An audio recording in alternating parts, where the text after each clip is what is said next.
তো আজকে দুপুরে বানাতে চলেছি আলুর দম আর খিচুড়ি। এটা হচ্ছে কি আমার আর আমার ছেলের জন্য। আর আজকের হচ্ছে কি আমাদের বিয়ে বাড়ির আছে, তো সেটা অনেক দূর। তো সেই কারণে আমি আর ছেলে তো যাইনি, আর আমার শাশুড়ি মা, তো বাকি লোকেরা সবাই চলে গেছে বিয়ে বাড়িতে। তো ভোর 5টার সময় বেরিয়ে গেছে। আর আমার ছেলের যেহেতু পরীক্ষা চলছে, তো সেই কারণে আমরা যেতে পারলাম না। আর ছেলের তো খুবই ইচ্ছা ছিল, কিন্তু ইচ্ছা থাকলেও উপায় নেই, কারণ কালকেই পরীক্ষা রয়েছে। আজকের পরীক্ষা নেই যদিও, কিন্তু কালকের পরীক্ষা রয়েছে। আর এটা তো বুঝতেই পারছো ফাইনাল পরীক্ষা। তো ফাইনাল পরীক্ষা ছেড়ে তো আমার মনে হয় বিয়েবাড়ি যাওয়াটা একদমই কোনোভাবেই মানে সম্ভব নয়। তো আগে আমি মনে করি পরীক্ষা দেওয়াটা আগে উচিত।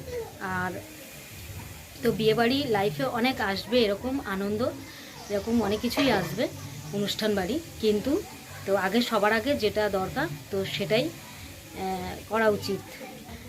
আর সেই জন্য তো আজকের আমার আর আমার ছেলের পছন্দের জিনিস হচ্ছে, তো মেনু বানাচ্ছি।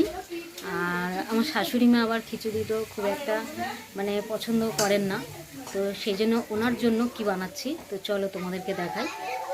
তো এই যে এইখানে রয়েছে তো কাঁচা কলা বের করেছি, আর এইখানে এই যে দেখো মূলো রয়েছে, আর এই যে আলু, তো কাঁচকলা আর আলু দিয়ে আমি রসা বানাবো। আর এই মূলোটা আমি ঝিরিঝিরি করে আলু ভাজার মতো কেটে তো ওটাকে ভাজা বানাবো।